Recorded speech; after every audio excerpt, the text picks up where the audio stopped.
ആനക്കോട്ടപ്പാറ കയറി മുനിയറകൾ കണ്ട് 3 മണി കഴിഞ്ഞ നേരത്തെ ഞങ്ങൾ കാന്തല്ലൂരെത്തി. പാക്കേജ് ടൂർ ബുക്ക് ചെയ്ത് വരുന്നവർക്ക് വേണ്ടി റിസോർട്ടുകളും ടൂർ ഓപ്പറേറ്റർമാരും ധാരാളം ആക്ടിവിറ്റികൾ സംഘടിപ്പിക്കുന്നുണ്ട്. Jeep safari, apple orchid, strawberry തോട്ടങ്ങൾ സന്ദർശനം, അങ്ങനെ പലതും. ഇതൊന്നും ബുക്ക് ചെയ്യാതെ ഞങ്ങളെപ്പോലെ പോകുന്നവർ വീണ്ടും പണം കൊടുത്ത് വേണം ഇത്തരം തോട്ടങ്ങൾ സന്ദർശിക്കാൻ. ഫാം ടൂറിസമാണല്ലോ കാന്തല്ലൂരിലെ പ്രധാന ആകർഷണം. അതൊരു സാധാരണ ഫാം മതിയെന്ന് തീരുമാനിച്ചു. മുൻപ് പറഞ്ഞ കാര്യങ്ങളെല്ലാം ഇവിടെ വന്ന ശേഷം ബോധ്യപ്പെട്ടവയാണ് എന്നതാണ് ഏറെ രസകരം.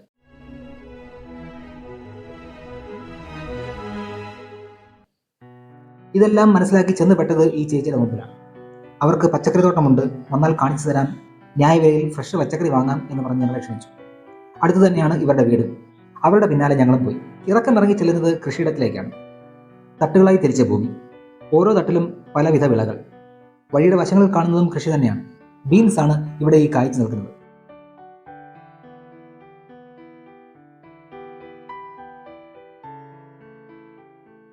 വിളവെടുത്ത ക്യാബേജ് നിറച്ച ചാക്ക് തലയിലേറ്റി ഒരാൾ കയറി വരുന്നു.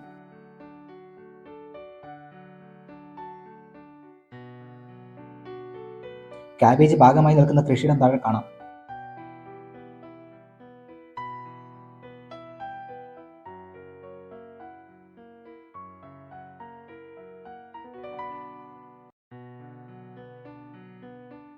ഈ കാണുന്നത് വെളുത്തുള്ളി ചെടിയാണ്. ഭൗമസൂചിക പദവി കിട്ടിയ കാന്തല്ലൂർ വെളുത്തുള്ളി. ഓരോ തട്ടിലും ഓരോ തരം കൃഷിയാണ് നടക്കുന്നത്. ഇവിടെ ഈ കാണുന്നത് ക്യാരറ്റാണ്. താഴെ ഒരിടത്ത് ബീറ്റ്റൂട്ട് കൃഷിയുണ്ടെന്നും പറഞ്ഞു. പക്ഷെ തോട്ടത്തിൽ കടന്ന് ഷൂട്ട് ചെയ്യാൻ അവർ സമ്മതിച്ചില്ല. ഞങ്ങളെ ഇതെല്ലാം കാണാൻ വിടുന്നതിനേക്കാൾ വിൽപ്പനയാണ് ചേച്ചിക്ക് താല്പര്യം.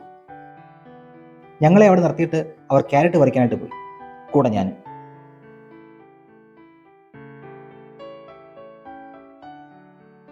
ഇപ്പോഴും തോട്ടത്തിൽ കയറാൻ അവർ സമ്മതിച്ചില്ല.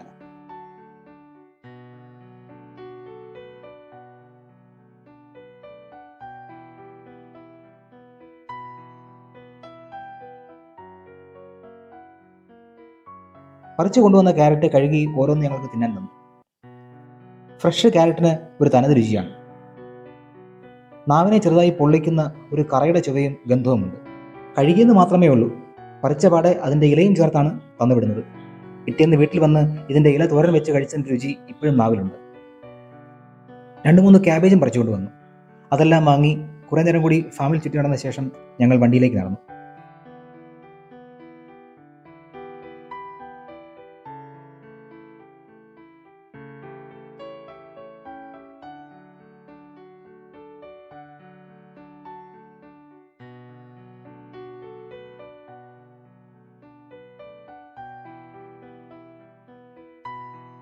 ഇപ്പോൾ ആപ്പിളിൻ്റെ സീസൺ അല്ല.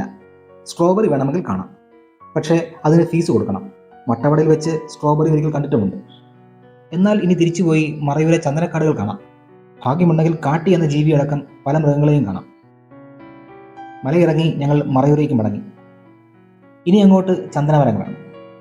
മെയിൻ റോഡിന് ഇരുവശങ്ങളിലും കമ്പിവേലി കെട്ടി വനം വേർതിരിച്ചിരിക്കുന്നു. ഇത് മറയൂരിൽ നിന്നും മൂന്നാറേക്ക് പോകുന്ന പ്രധാന പാതയാണ്. ഇടത്തോട്ട് തിരിഞ്ഞ് ഒരു വഴിയിലൂടെ പോയാൽ ചന്ദനമരക്കാടുകളിലൂടെ നമുക്ക് വണ്ടി ഓടിച്ചു പോകാം. വേണമെങ്കിൽ ചന്ദനമരങ്ങൾക്കിടയിലൂടെ നടക്കുകയും ആവാം. 1542 ഹെക്ടർ വിസ്തൃതിയിൽ ചന്ദനമരങ്ങളുടെ സ്വാഭാവിക വനമാണ് മറയൂരിലേത്. കേരളത്തിൽ ചന്ദനത്തിൻ്റെ സ്വാഭാവിക വനമുള്ളത് മറയൂർ മാത്രമേ ഉള്ളൂ. ഇതിന് പല കാരണങ്ങളും പറയുന്നുണ്ട്. നേർത്ത വരണ്ട കാറ്റോടുകൂടിയ അതിശൈത്യവും ചൂടേറിയ വേനലും മറയൂരിൻ്റെ പ്രത്യേകതകളാണ്. ചന്ദനമരങ്ങളുടെ വളർച്ചയ്ക്ക് അനുകൂലമാണ് ഈ കാലാവസ്ഥ. ചന്ദനമരങ്ങൾ പാർഷ്യൽ പാരസൈറ്റുകളാണ്, അതായത് ഭാഗികമായി പരാദജീവികളാണ് എന്നർത്ഥം. തൈകളായിരിക്കുമ്പോൾ ഇവ മറ്റ് മരത്തോട് ചേർന്നേ വളരും. സസ്യങ്ങളുടെ വൈവിധ്യവും മറയൂരിൽ ചന്ദനം സ്വാഭാവിക വനമായി വളരാൻ കാരണമാകുന്നു എന്ന് പറയപ്പെടും. ഇത്തരം അനുകൂല ഘടകങ്ങളാണ് മറയൂരിൽ സ്വാഭാവികമായി ചന്ദനം വളരാൻ ഇടയാകുന്നത് പറയുന്നു. വണ്ടി നിർത്തി ഞങ്ങൾ കുറച്ചു ദൂരം ചന്ദനമരങ്ങൾക്കിടയിലൂടെ നടന്നു. അല്പം അകലെയായി പുള്ളിമാനുകളുടെ ഒരു കൂട്ടം. സ്ഥിരമായി മനുഷ്യ സാന്നിധ്യം അറിയുന്നതുകൊണ്ടാവാം വലിയ പരിഭ്രമമൊന്നും ഇല്ല. ഒരു കാട്ടുപൂവൻ കോഴി. മറ്റൊന്നിനെയും ഞങ്ങൾക്ക് അവിടെ കാണാനായില്ല. അതല്ലെങ്കിലും അങ്ങനെയാണല്ലോ, നമ്മൾ ചെല്ലുന്ന സമയത്തല്ല, കാടിന് തോന്നുമ്പോഴേ അതിൻ്റെ ഉള്ളിലുള്ള കാഴ്ചകളെ നമുക്ക് മുന്നിൽ തരികയുള്ളൂ. സന്ധ്യയാവുന്നു.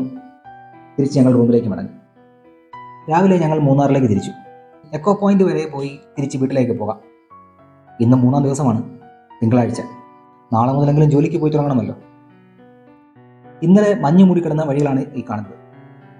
ഈ കാഴ്ചകളൊന്നും ഇന്നലെ കാണാൻ പറ്റിയില്ല. അതിമനോഹരമായ കാഴ്ചകളാണ് ചുറ്റും. പല നിറങ്ങളിലായി സഹ്യൻ നീണ്ടു നിവർന്ന് തലയുയർത്തി നിൽക്കുന്നു. ഹിമാലയം ഉണ്ടാകുന്നതിന് മുമ്പേ ഉണ്ടായ പർവ്വതനിരകളാണ് പശ്ചിമഘട്ടം.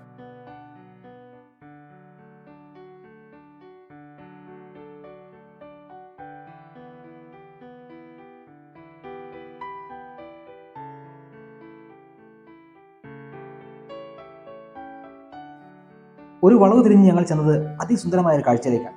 നീല നിറത്തിലുള്ള പൂക്കൾ വാരിച്ചൂടി നിൽക്കുന്ന മരങ്ങൾ. ഇത് നീല ഗുൽമോഹർ എന്നറിയപ്പെടുന്ന മരമാണ്. ജക്രാന്ത എന്ന ശാസ്ത്രനാമം. സ്പാത്തോഡിയം എന്ന മരവും ചുവന്ന പൂചൂടി നിൽക്കുന്നുണ്ട്. ആഴാന്തൽ എന്നാണ് ഈ മരത്തിൻ്റെ പേര്. ഇതാണ് ഗുൽമോഹർ വ്യൂ പോയിന്റ്. വഴിയിൽ വീണുകിടക്കുന്ന നീലപ്പൂക്കൾ. കാട്ടുവഴികളിൽ കൊതിപ്പിക്കുന്ന നിറമുള്ള എന്തെല്ലാം പൂക്കളാണ് കാണുന്നതെന്ന് ഓർത്തുപോയി. മുന്നോട്ട് പോകെ സഹ്യന്റെ ഏറ്റവും ഉയരമുള്ള കൊടുമുടി കാണായി. ആനമുടി. ഒരു പാറയാണത്. ഒരു വലിയ ആനയുടെ മസ്തകവും പുറവും പോലെ തോന്നുന്നു. ഒരു കരിമ്പാറക്കെട്ട്. 2645 മീറ്റർ അല്ലെങ്കിൽ 8864 അടിയാണ് ആനമുടി മലയുടെ ഉയരം. ഇതിൻ്റെ അങ്ങേ ചെരുവിലാണ് ഇരവികുളം നാഷണൽ പാർക്ക്. പോരുന്ന വഴിയിൽ പല ഭാഗത്തും നമുക്ക് ആനമുടിയെ കാണാം.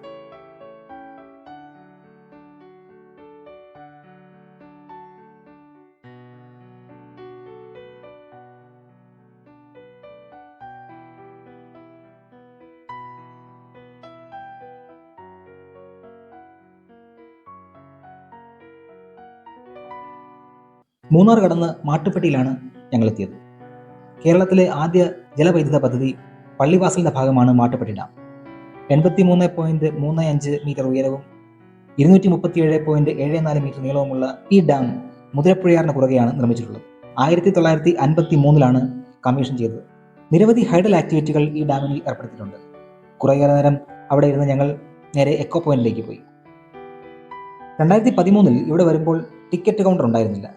എന്നാൽ ഇപ്പോൾ എക്കോ പോയിന്റിൽ ഇറങ്ങാൻ ടിക്കറ്റ് എടുക്കണം. മാട്ടുപ്പെട്ടി ഡാമിൻ്റെ റിസർവോയറാണ് ഈ കാണുന്നത്. അക്കരെ കാണുന്നത് റിസർവ് വനങ്ങളാണ്. ആനമുടി ഷോല ദേശീയോദ്യാനത്തിൻ്റെ ഭാഗമായിരിക്കണം. ഇതൊരു ഫോട്ടോഷൂട്ട് പോയിന്റ് കൂടിയാണ്. ജോഡികൾ ഫോട്ടോയ്ക്ക് പോസ് ചെയ്യുന്നു. കുട്ടികളും മുതിർന്നവരും അടക്കം എക്കോ കേൾക്കാനായി കൂക്കി വിളിക്കുന്നു. ഇവിടെ ഒരാൾ ക്യാരറ്റിലെ മണ്ണ് കഴുകി കളയുകയാണ്. വഴിയരികിൽ ക്യാരറ്റും ചുട്ട ചോളവും വിൽക്കുന്ന ഒരുപാട് പേരുണ്ട്. കുറേ നേരം ഞങ്ങൾ അവിടെ ഇരുന്നു. ജോലി തിരക്കുകൾ മറന്ന്, ബാക്കി എല്ലാ ടെൻഷനും മറന്ന്, തയ്യാറെടുപ്പൊന്നുമില്ലാത്ത ഇങ്ങനത്തെ യാത്രയ്ക്ക് ഒരു പ്രത്യേക ത്രില്ലാണ്. പോകാൻ നേരമാവുന്നു. ഞങ്ങൾ എഴുന്നേറ്റു. വേണമെങ്കിൽ ടോപ്പ് സ്റ്റേഷൻ വരെ പോകാം. പക്ഷേ നാളെയും വീട്ടിലെത്തില്ല. തൽക്കാലം മതിയാക്കാം. വണ്ടി മൂന്നാറും ദേവികുളവും പിന്നിട്ട് പൂപ്പാറ ലക്ഷ്യമാക്കി ഓടിച്ചു തുടങ്ങി. മൂന്നാർ, ദേവികുളം, പൂപ്പാറ വഴി രാജകുമാരിയിലേക്ക് പോകാം. അവിടെ നിന്ന് ചെറുതോണിക്കും പോകാം.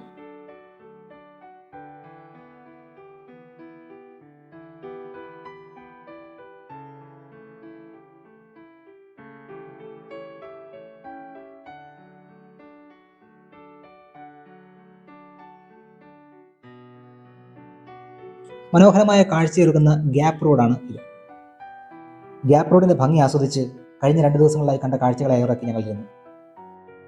എത്ര കണ്ടാലും മതി വരാത്ത മൂന്നാറിൻ്റെ കാഴ്ചകളിലേക്ക് ഇനിയും വരണമെന്ന ചിന്തയോടെ.